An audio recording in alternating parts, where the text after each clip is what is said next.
There are so many things we can do today. Operate by heart, by long distance. Clone sheep. Even the entire human genome has been decoded. Thanks to the web, we seem less stupid as we combine all of our knowledge from the four corners of the world. You can hold global meetings remotely while following the live tweets that recount the overthrow of Gaddafi. In just 3 clicks, one can see the village of Obama's grandmother. Right there. It may not be that interesting, but it can be done. Nowadays, you can also take a nap at 300 kilometers an hour. And it should be added that our life expectancy keeps growing by an average of 3 months every year. And yet there is at least one thing in our lives that is not improving, that doesn't work. It's something you're probably experiencing right now. It's about to leave you. You're both depressed and angry. You're haunted by the wastefulness of it. A breakup as unexpected as it is premature. This is the moment of truth. So be honest. Oh, television, why do you want to leave me? Have you been programmed for this? You want to stop me watching the investigation, don't you?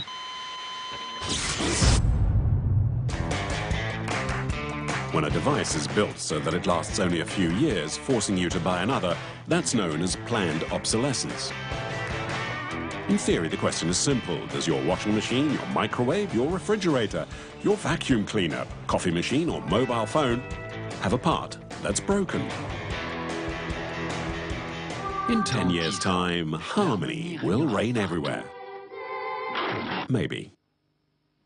Do our devices contain one or more fragile components deliberately inserted by the designers to shorten their lives?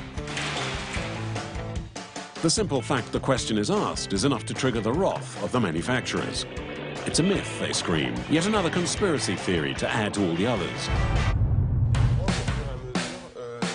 So we wanted to know if this planned obsolescence really exists or not, or whether it was made up by militant environmentalists angered by rabid consumerism. I think it is a trend in the way that the equipment is built, that it is not built to be repaired should it fail. It's built to be replaced. And to do so, it's necessary to create what's called programmed obsolescence. In other words, to play up the quality of the object in order to sell it, and then make it appear obsolete, or close to it, once it's been sold. The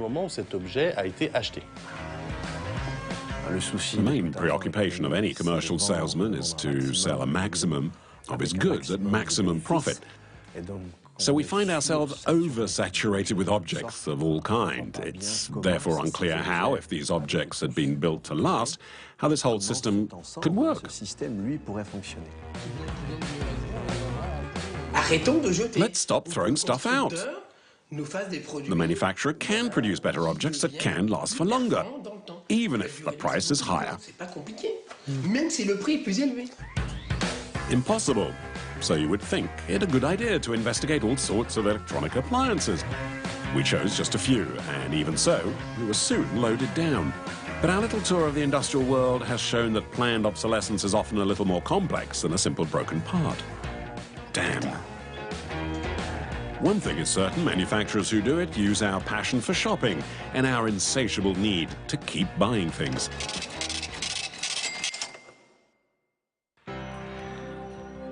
Take, for example, the old cathode ray tubes, your old TV. Like millions of others, for the transition to digital terrestrial broadcasting, you put it in the trash. It was too old, too fat. Instead, in your living room, you've installed a brand new flat screen.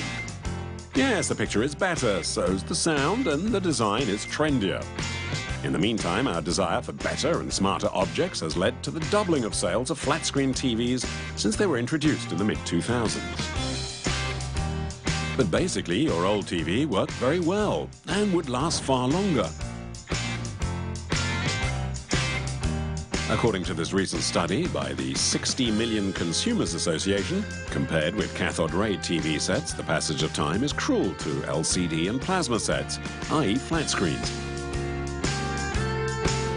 They age faster, terms of brightness, 40% less in just 2 years, and also in terms of colors. How can an object that's full of technology be less durable than the big old TV set?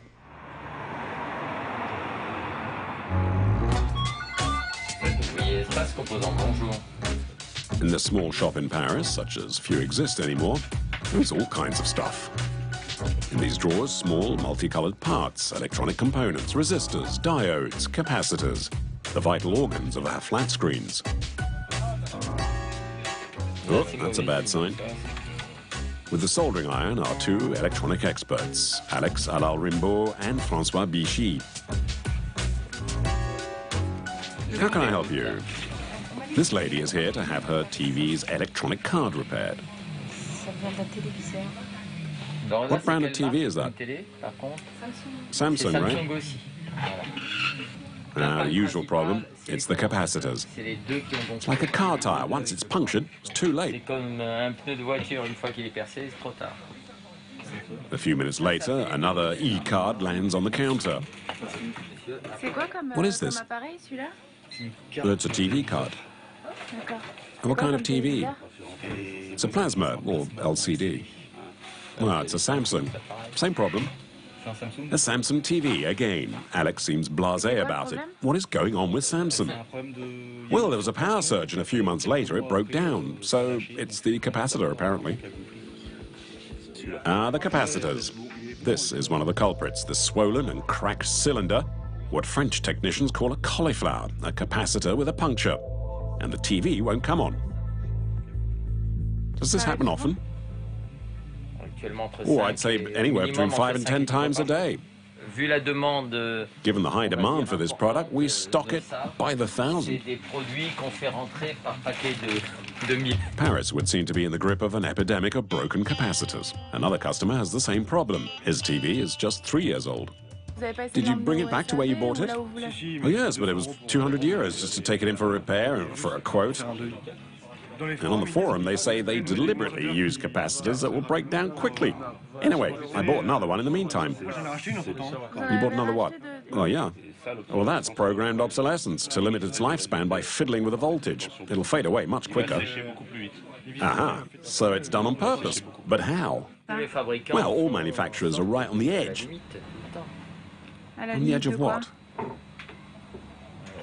Well, why put in a much larger component that will cost a lot more? And when it's fine for 2 years, that's enough. That's being on the edge. The minimum. Everyone's got their opinions, don't they, Francois? Samsung is the most popular because it's the cheapest. And they're the cheapest because the manufacturers use cheap components. We decide to leave a chart in the store where customers can write the brand, how old the TV is, and why it broke down.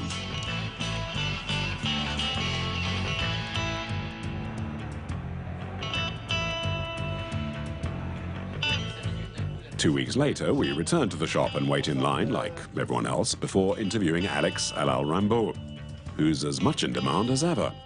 Alex Alal-Rimbaud, clap. We left you a chart. Here it is. Not every customer filled out the form, but there are 18 who did. You can see it's the same fault. Capacitors that swell up and need changing. And it's always the same brands. Yes, well, out of 18, there is one LG and the rest are all Samsung. Among the flat screens, which are those that break down the most often? Well, very often it's Samsung, there's LG and Toshiba sometimes. Well, it can be any brand really, but mostly it's Samsung. There are a lot of returns and a lot of maintenance for this brand. So looking at our chart again, it would seem that the average age of a television that has broken down is 3.5 years old. That's not very old, is it?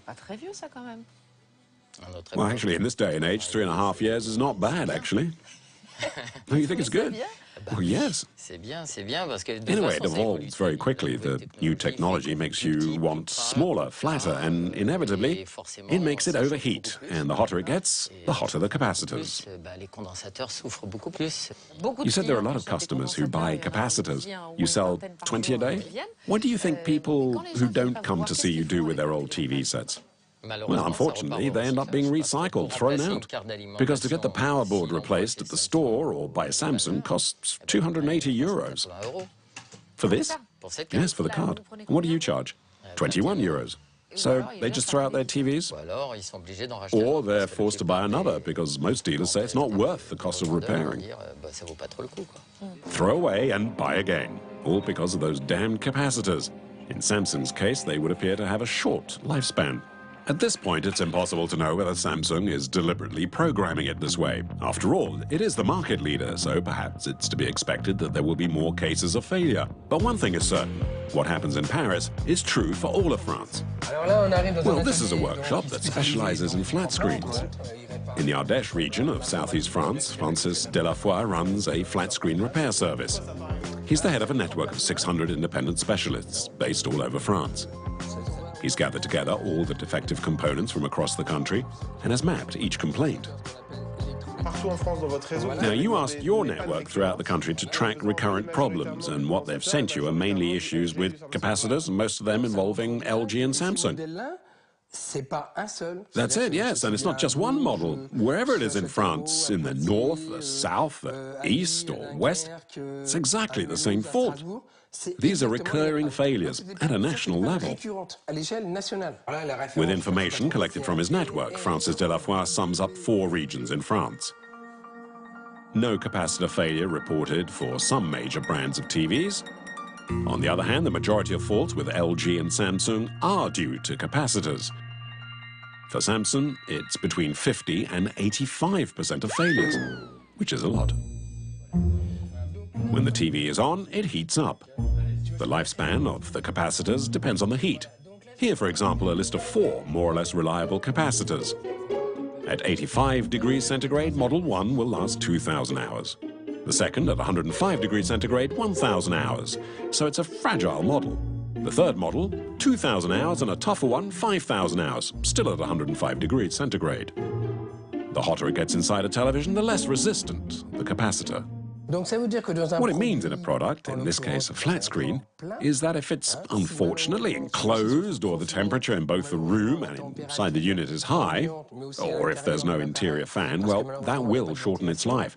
And at that point, the set will just stop working.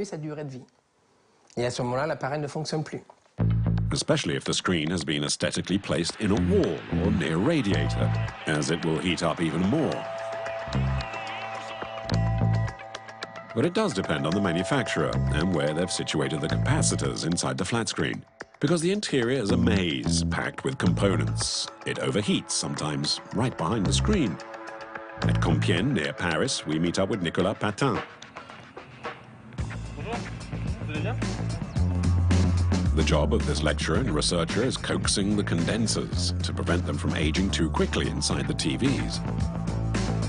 Because in the field of electronics, the capacitor is not known for its stamina. So this is a power supply board from a Samsung flat screen. It's marked on top, right there, you see? It takes the expert's trained eye to spot a problem straight away. You see here, the capacitors have been placed near a radiator, so the components close to it heat up. And that means that they will wear down more quickly than if they'd been placed a little further away. The radiator is this large grey metal piece. Its role is to take the heat from the diodes that have been attached on top and dissipate it. The hot air escapes through the sides of the radiator and also through the other side, exactly where the capacitors are. Which is true, but heat, remember, is their weak point. So the moral of the story is capacitors on certain models of flat-screen Samsungs, like this one, are too close to the radiator. Of course, all manufacturers will tell you you can't just put a capacitor any old place on an electronic circuit board. They need to be not too far from the components nor too near the radiators. But why then do Samsung's capacitors fail so often? Were they made to break down so quickly? Are they programmed? You'd probably want to ask Samsung that question, wouldn't you? But calling the director of group communications in France, all we get is a voicemail box. Yes, hello, Florence Cattel. This is Elise Lucet from France 2 Television. I'm ringing because we'd really like to interview a senior executive, such as the marketing manager or the vice president of Samsung France, for example. While we wait for the communication office to get back in touch, our investigation continues. On the table are some of the now useless Samsung capacitors from workshops we've visited. They cost only 16 euro cents a piece. It's the cheapest on the market. Couldn't Samsung install capacitors that are a little more expensive, but would last longer? These are all the capacitors we've found. Nicolas Patin, the electromechanical researcher, wants to show us that there are far more resistant capacitors with the same technical characteristics. This range still works at up to 150 degrees, with an operational time of 27,500 hours at 105 degrees centigrade. 27,500 hours, 5 times longer than the capacitors Samsung is using. And here's a slightly larger component. Its diameter is 16 millimeters, and it's 3 centimeters long.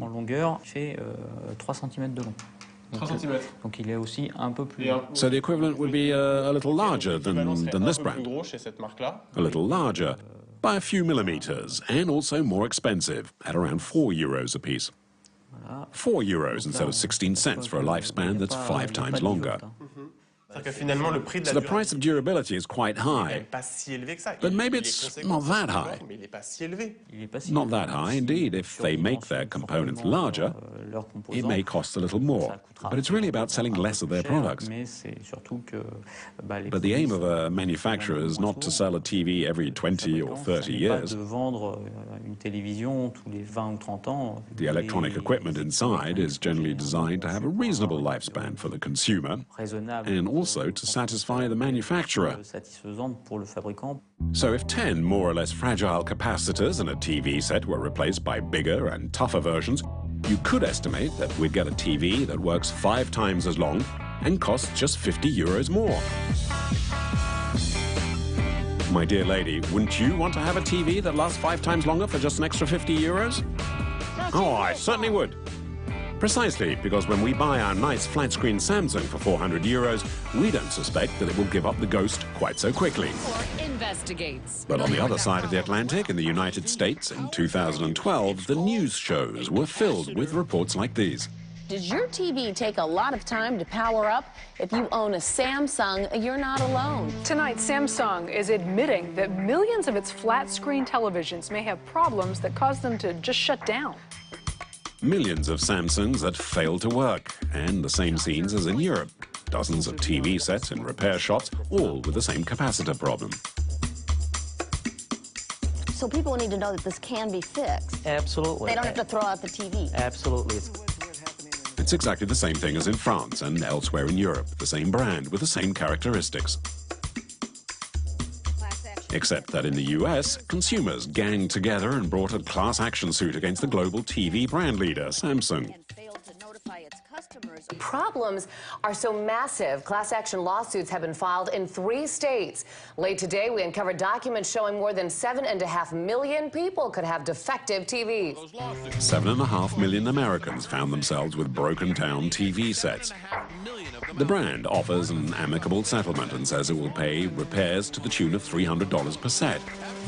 US courts have approved the agreement. In a statement, Samsung said that these problems affected only 1% of its total sales in the United States, but the figure is very difficult to verify.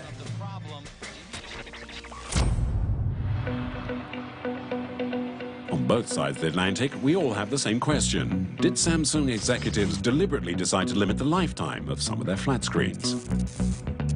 Did they use poor quality capacitors, and did they place them near the radiator so they'd heat up faster? Is that why they shut down?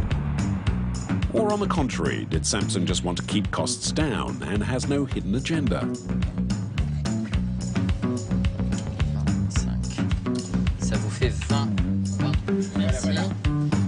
In his workshop on the street corner, Alex has his own thoughts about that. Samsung originally chose to make an electronic board card with cheap capacitors, right? Agreed. But the problem is that they also need to compete in the market. To get the best value for money, you need to reduce the purchase price of capacitors.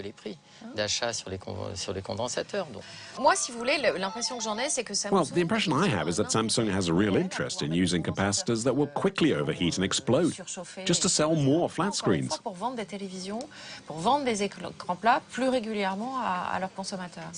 It's true, we've seen a lot of Samsungs come in with problems, but is that a design error? I mean, anyone can make mistakes, I do. Or is it deliberate? That's the big question mark. Do you agree, though, that there are other manufacturers that, well, they have to be careful. If they want, in a way, to see a lot of return goods, wouldn't that also prove negative for them? I mean, I have friends who say, no, I won't buy a Samsung now. So they shouldn't head off too far in that direction. So they're taking risks. Oh, yes, they're taking risks. But in the new range, and we're seeing the cards also starting to come back in, they've changed their policy. Oh, really? How? Well, they've moved the capacitors further away from the heat dissipators, so they stay cooler, and this time they've made sure people like me can't fix this problem. Because what they've done is design a new capacitor that can't be bought anywhere on the market. So that means even if you're a repair expert, you're excluded. You can no longer repair the circuit boards. We will no longer be able to repair the circuit boards of the next generation of ultra-slim screens. So then for once, we really will need to buy a new TV. Yep. So the old capacitors don't last long, but they can be changed. The new ones would be more robust. They have an unusual shape, more elongated. But now they're impossible to replace. That's a lot of unfortunate coincidences, don't you think? Our first requests for an interview with Samsung have come to nothing. Allez, c'est parti. So we start again. Hi, I'm sorry I can't take your call right now, but please do leave a message after the tone. Thank you. Yes, hello, Florence Cattel. It's Elise Lucet again from France 2 Television. I really would like you to call us back, even if it's just to tell us that you don't want to do an interview, if that's the case. And apparently, it is the case, as Samsung's head of communications is only on her voicemail. Désolé. Florence Cattel is not available. Please leave your message after the tone. Yes, hello, Florence Cattel. It's Elise Lucet phoning you up again. Do you know if Florence Cattel is in Paris or in France? Well, she should be here as far as I know. I can pass on the message and I'm sure they'll return your call. Goodbye. We ended up being seriously worried. Where is Samsung's head of communications, Florence Cattel? Is she lost in the rainforest? Has she been kidnapped? Where is she hiding? In the desert? The North Pole? The only message we've received from her was this text. Hello, sorry for not getting back to you sooner, but unfortunately, we'll not be able to respond to your request for an interview on innovation. As hard as it is to believe, there exists in France no completed independent study on the evolution of the lifespan of major household items. The only known survey was conducted by the GFAM group. According to the study, published in 2011, the durability of our products has barely fallen in 30 years. Refrigerators, washing machines in 2010, as in 1979, last for an average of 10 years. You can be the judge of just how independent GFAM really is. GFAM is a trade association that promotes the interests of Bosch, Brandt, Candy and Siemens. We have a better cleaning program. Oh yes, and LG and Samsung too. In fact, all of the major brands, large and small. Hello, Mr. Planck.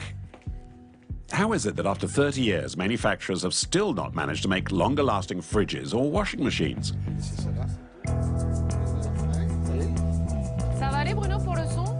We asked for clarification from Bernard Planck, the managing director of GFAM.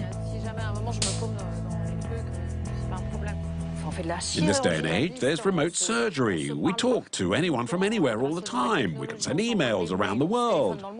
But we haven't managed to make something as simple as a fridge last longer. Well, you'd think we could increase the lifespan of appliances like that. But this study shows us a second possibility, that in fact the use of such appliances has increased dramatically. No, but that's to be expected. And frankly, when you see the new technology that's around today, look, 25% of households use their washing machines almost every day. Yes, but it's not that obvious because people reported using it 8% more. It's not that much. Refrigerators, 11% more. That's not much either. Your argument that they used more doesn't really stand up, does it? Because ultimately the appliance's lifespan is not longer. Yes, these are statements from people who say 8%. Do you mind? Can I... Oh, please, they are your papers. Well, it's a matter of people's perceptions. A lot... No, let me just check the numbers. Let me have a look through it. Oh, go ahead, it's yours. There we go. A fridge is used far more frequently now than 15 years ago. Let's look at the whole document. In fact, the households that say they've used stuff more often aren't that many. It's 8% here, 11% there, 8% here again. It's not much. Well, you know, when you say it doesn't last longer because they use more frequently, well, it's not really the case, is it? Well, it is a factor, but listen, I can't tell you, because your theory is that new technology should mean the appliances should last longer. Well, thanks to new technology. Well, thanks to new technology. Well, yeah, but the survey we did showed that nearly 75% of consumers are satisfied with the duration of their equipment. 75% of people are satisfied. The only trouble is there's no such figure in the study. And besides, there's another problem. The TNS Software's Polling Institute, which carried out the study, based it on the findings of a survey from 1977, which was made public in 1979 and commissioned even then by GFAM. This old study serves as the point of comparison with the 2010 results, which is how GFAM can conclude that the lifespan of our equipment has not diminished. Worryingly, however, there is no trace of the old survey. All that survives is a very small paragraph in an old GFAM publication. So how credible, in fact, is the current survey, which was in the press last year, praising the reliability of products, which is based on a now vanished and therefore unverifiable study? Even TNS Software carries a health warning under the results table. Having only a part of the results of the study conducted in 1979, it says, we cannot determine whether the difference is significant or not. When you make a comparison, it's obviously important to have the point of reference. So we looked for the 1977 survey. Yes, I know, but unfortunately I don't have that study. It was 30 years ago. But, so you made a comparison with a study that you don't have. Well, we have the results, which Softwares had validated. No, I'm sorry, but all of this is based on just 3 small lines here, which is all that remains of the 1977 study. Nothing more. Look, the study we conducted is an analysis of the time values of the appliances in 2012. But you made a comparative study between 1979 and 2012. It's here, I can show you. No, wait, I'm sorry. I'm a bit like Columbo the detective, haven't I, with all my papers? But at the same time, I'm not an expert as you are on these documents. Now, we agree, don't we, that you have the amount of time they were used in 1979 and in 2010. So you need to have a reference here. But we do have the reference. It's the study, as I've told you, but it doesn't exist anymore. You told us yourself you don't have it. We have the results. We conducted the study. I no longer have the documents, the actual questionnaires, because that was 32 years ago. I'm sorry, I wasn't there at the time. You can't blame me for that, surely. No, not at all. It's just the starting point for the study doesn't really exist anymore. What I can tell you is that this study is real. It exists, and we wouldn't invent one study just to publish another.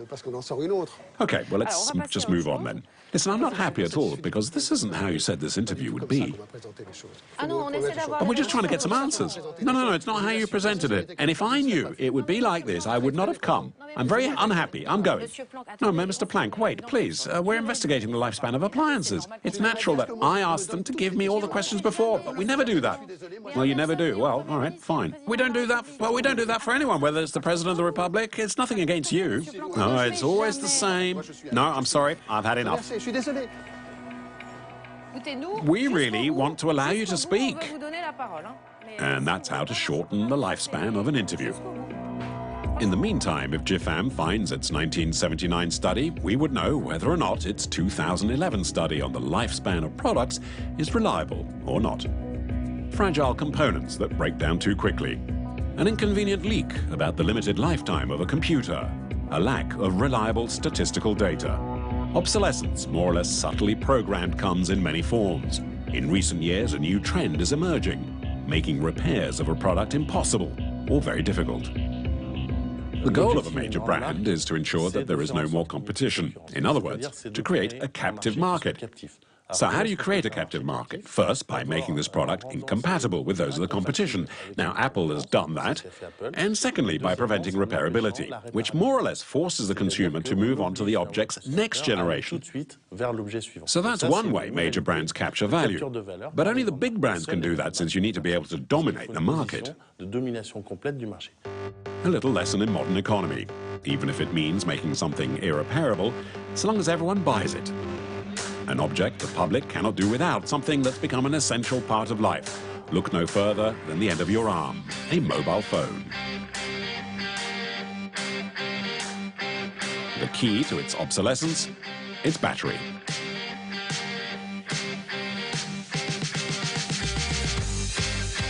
Apple, the world's coolest company, initiated the fashion for the built-in battery. Before making it standard in its mythical iPhone, Apple learnt this with the iPod, the MP3 player it released in 2001. Boom. That's iPod.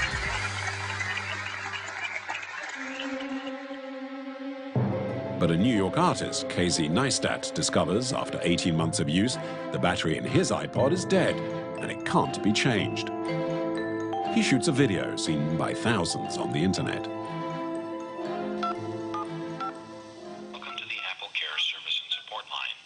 Casey takes his revenge by daubing the walls of Manhattan with this slogan: "The non-replaceable battery in the iPod only lasts 18 months." What follows is a class action complaint filed by a group of American consumers. Tonight in the show's biz, iPod battery backlash. Over 12,000 people filed a class action lawsuit against the company because they said the battery just wasn't up to snuff. The complaint: the battery had too short a life and was too expensive to replace. Apple pays $15 million in purchase vouchers and changes the batteries of more than 1 million plaintiffs. Everyone is happy. Then, here we go again, this time for the iPhone, launched in 2007 amid mass hysteria.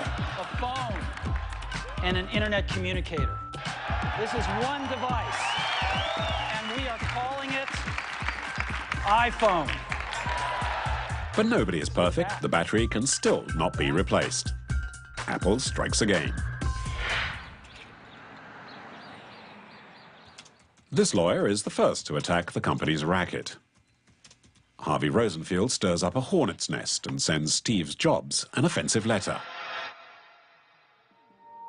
We urge you to prominently disclose the actual battery replacement cost and replacement process in order to ensure that no consumers are misled. I'm always, as a consumer advocate, I'm always amazed at what consumers will tolerate. Harvey Rosenfield will never receive a response from Apple. Nor will the journalists who ask the same question. Why doesn't the iPhone have a removable battery? We obtained these internal Apple emails, which take a wicked pleasure using a smiley emoticon to respond with a no comment. In response, 2 lawyers file a suit against Apple again. And again, the company avoids going to trial and offers to negotiate with the plaintiffs.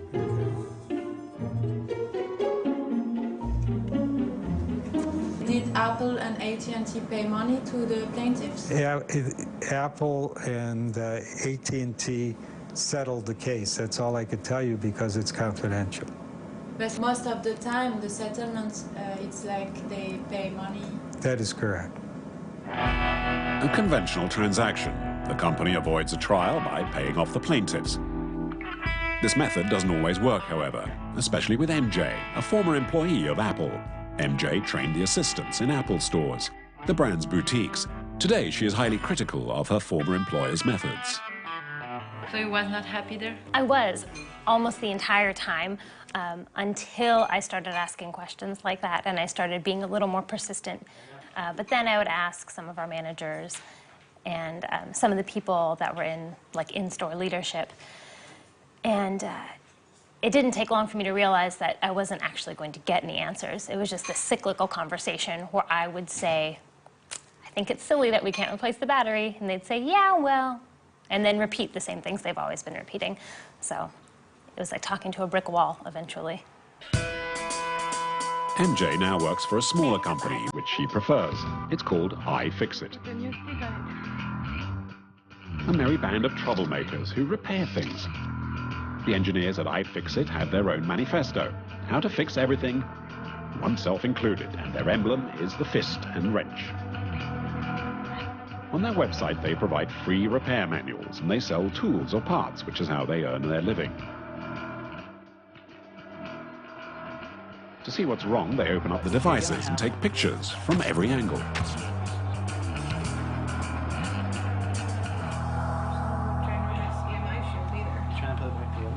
Trying to take this one apart.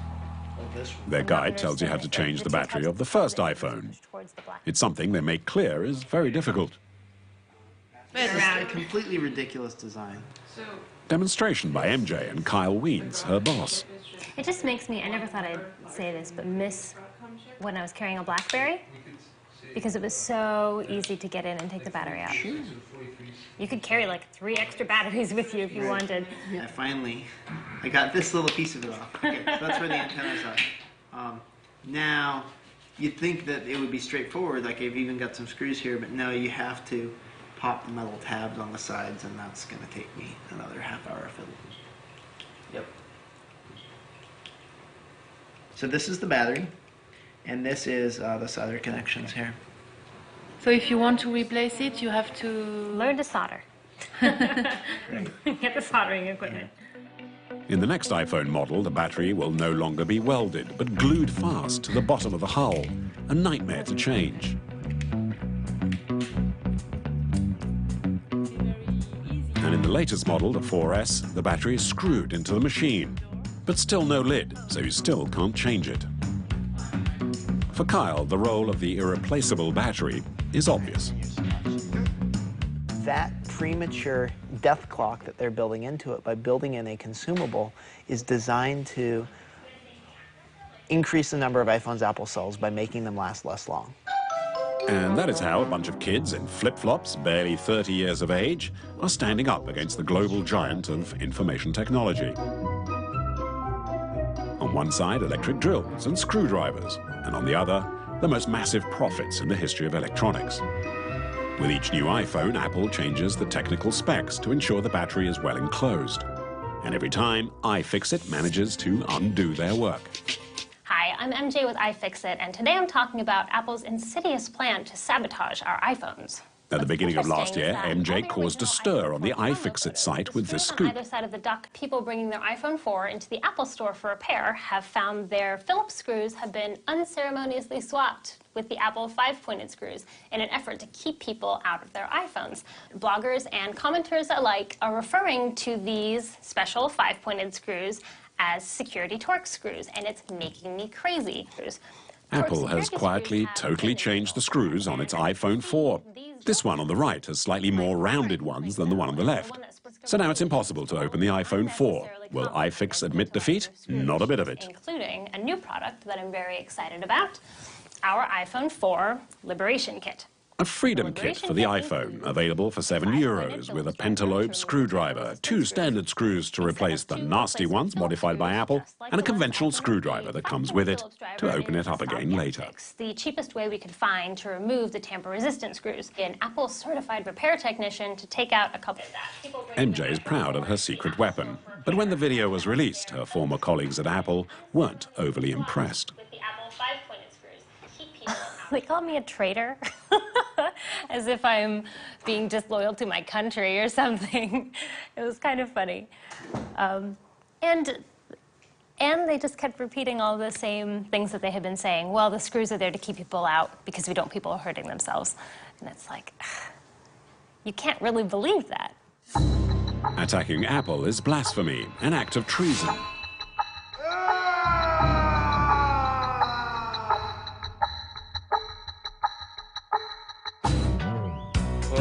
Except, and you may have noticed, everyone here works on Mac or has Apple products.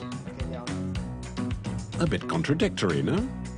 I love Apple. We use all Apple products. I think it's great. Apple has made a lot of repairable products, and we really encourage that when we see it. But what we've seen in the marketplace is that the harder that you make a device to repair, the fewer things get fixed, and the less long something lasts on average. And so we're trying to do everything we can to reverse that cycle. Reverse the trend to pollute less. It's always the same story. As we said at the beginning, it's to reduce the tons of waste. This is one of the true motivations of MJ, Kyle, and the gang. Computers, monitors, hard drives of all brands, all obsolete. Kyle went to Ghana himself to shoot this video. Today, apparently, there's not much to say. Apple keeps its customers informed. The happy owners of an iPhone know exactly what they're buying. Except on the Apple website, you need to look hard to find the information indicated in a small inset on the right. We see the optimal service life of the battery is 400 cycles, or 400 recharges. And to replace it, another 3 clicks away, it costs €75 in France, $79 in the United States. Quite a hefty price. If you're not aware that iFixit sells new batteries for €20 each, and you don't have the patience to dismantle your smartphone yourself, chances are you'd go directly to the Apple Store. And this is what you'd be told by the Apple Assistant, something we filmed with a hidden camera. You got an iPhone 4 on a contract, 2-year contract with AT&T, $99. To replace the battery here, $79. So for $20 more, you can get an iPhone 4. What do you advise me? So if I were you, I would get a Ford for $20 more. If your battery is dead, change your phone. 10 years ago, you would have screamed, and now you think it's completely normal. For example, look at this happy customer who's just forked out $500 for the new Apple iPad. Show me your iPad 2. He had the previous model, but he broke it after just 5 months. Didn't you try to replace the screen or to fix it? Because fixing it cost $250. So 250? Yeah. 250. To replace the screen? Yes. So I think it's good to get a new one to repair this one.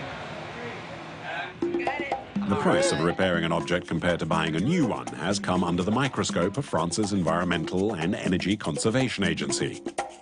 What they've found is the consumer is willing to pay for repairs if it costs less than a third of a new device. Below this threshold, repair is systematic.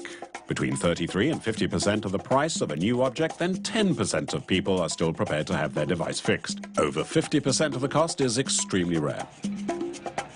Figures that will probably not have escaped Apple's attention, especially since, according to another survey by an association of American consumers, battery failure is one of the main reasons we change phones. That damned battery crystallizes Apple's planned obsolescence.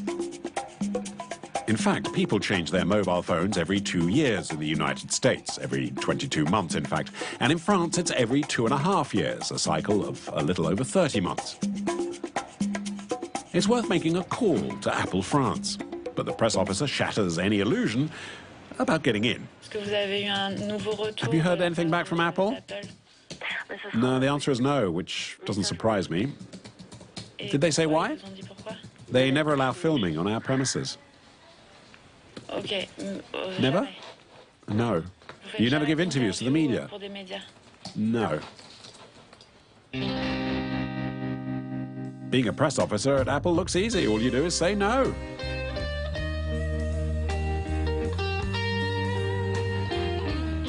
We decide to try our luck at Apple headquarters near San Francisco, at Cupertino, a small town in Silicon Valley. You might think we're totally obsessed with Apple, but we just want some answers, and we're not the only ones. Look, these are the Raging Grannies, a group of international activists. They've demonstrated against nuclear power, against the war in Iraq, and now they want to take a big bite out of the apple. How much is the cost of obsolescence? The upgrades and replacements and such. How much when you don't support your products?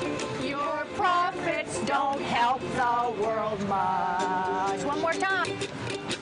Apple, Apple, you can't hide. We have seen your greedy sides. Their plan is always focused on profits. If we plan in obsolescence, we will make more money down the road. That's what they want. How much for that gas? The Raging Grannies show up every month at the Apple store close to the company's headquarters. All the money we pay. We have time to kick back a little. For 3 months now, all our calls and interview requests have all been turned down. The company seems to be everywhere. In our lives, our computers, our phones, the news, the stock market.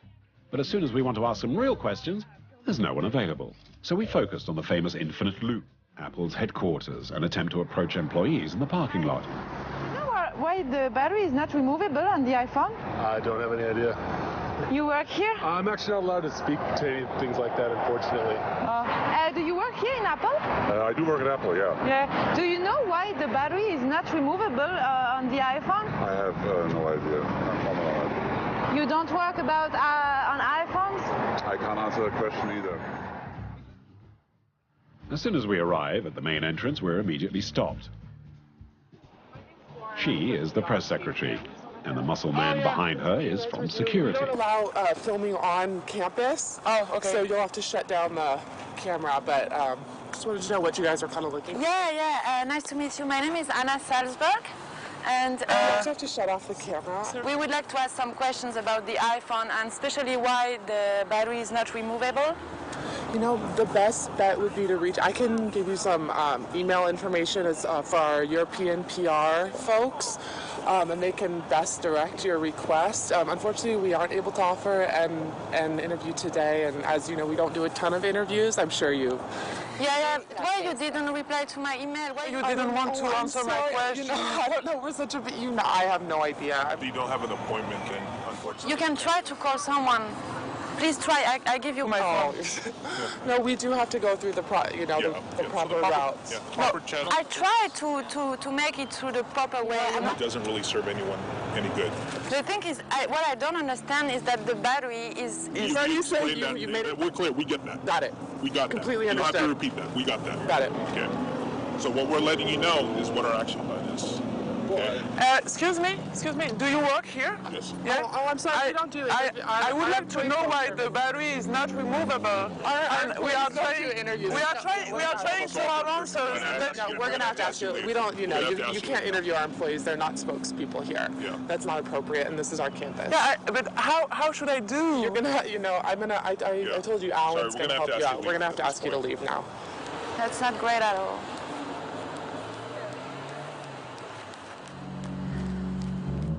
It's all to no avail. Our questions slide off the press officer like a touchscreen, and we're kindly requested to vacate the premises. Siri is an application. If you don't have it, you're completely out of touch. Finished. A has-been.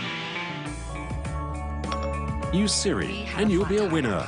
Beautiful, handsome, with muscles. You'll have a big family, a real job. You'll finally be happy.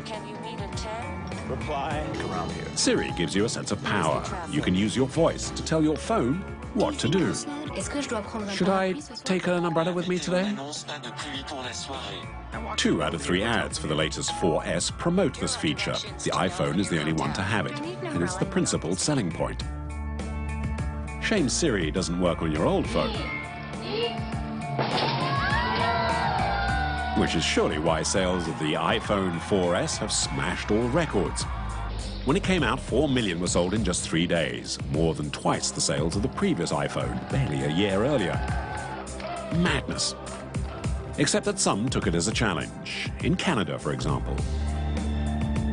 Ryan is a hacker well known in the pirate fraternity. He managed to install Siri on his iPad.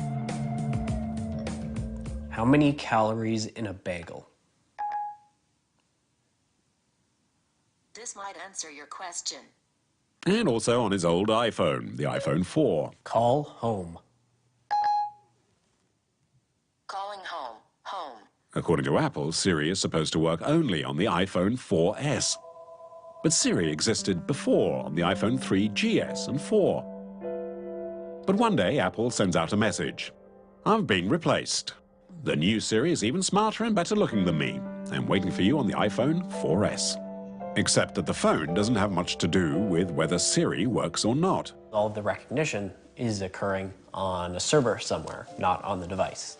So the device is just getting the data from the mic, bundling it up, and then uploading it. All of the hard work happens somewhere else. That's a MacBook Air 2011. First iPad, iPad 2, first iPhone. We can safely say that Sebastien Page loves Apple products. The Frenchman who settled in California set up a blog dedicated to the brand and its iPhones.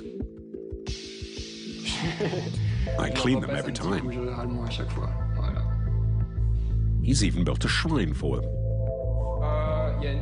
We asked Sebastien Page to test the difference in response times of Siri. On the left, the hacked iPhone 4, and on the right, the 4S. Here's the weather for today. Forecast for today through this Monday. Send a message to my wife saying this is a test. Here's your message to Tina. Here's your message to Tina. Ready to send it? Ready to send it? Yes. Yes. Okay, I'll send your message. Okay, I'll send your message. Okay. Only 1 or 2 seconds difference. Siri works in much the same way on both models, proof that Apple could do it as well. I find it a little mean as a sales technique, but Apple is a company that must answer to its shareholders every year. And it has to generate revenue and profit, so any means is good. In a large house not far from Chicago, Siri has a sense of humor as well. here's a guy that loves to play with Siri. Siri, tell me a joke. Nothing unusual with that, as Dag Kitlos is the application's inventor. I don't really know any good jokes. None, in fact. Come on, Siri. Tell me a joke. 2 iPhones walk into a bar. I forget the rest. Siri earned Dag Kitlos millions of dollars the day Apple bought his app. What are you wearing? Why do people keep asking me this? The Apple not only bought Siri, but also the entire company and its employees. That was in 2010. Dag stayed with Apple for 18 more months until he recently resigned. Will Dag answer all my questions? I can tell you about traffic, or maps. Yeah, way off the mark there, Siri. The interview with this former Apple employee might prove touchy, as we want to know why Siri is not on all iPhones. Ask Apple why they made the decision. No, but you were there, you know. Of course, but I can't talk about decisions that were made when I was working at Apple. Why? Because we have confidentiality. Siri is working on older devices like iPhone 4 and 3GS and even on iPad. It's working very well. It's not working that well. It's not working as well as it works on iPhone. Come on, 1 second, the difference, what is it?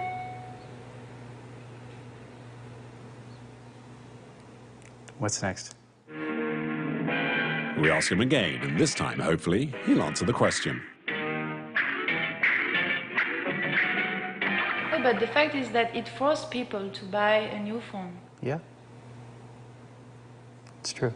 And is it voluntarily done to do that? To push people to buy a new one? I think lots of companies like to have new features on new products. That's normal. I think we've covered this. Siri answers a lot of questions, but not necessarily the most important ones. Can one imagine a world where obsolescence is not the rule, but the exception? And here's a stupid question. Couldn't manufacturers write the life expectancy of their appliances on a label? Could they extend the lifespan a little, or at least allow us to fix it without spending a fortune? It's a matter of reducing pollution as well. As for us, will we ever be less spellbound by every technological innovation? A little less dependent on our frantic urge to shop? And is anyone trying to develop an application to answer all these questions?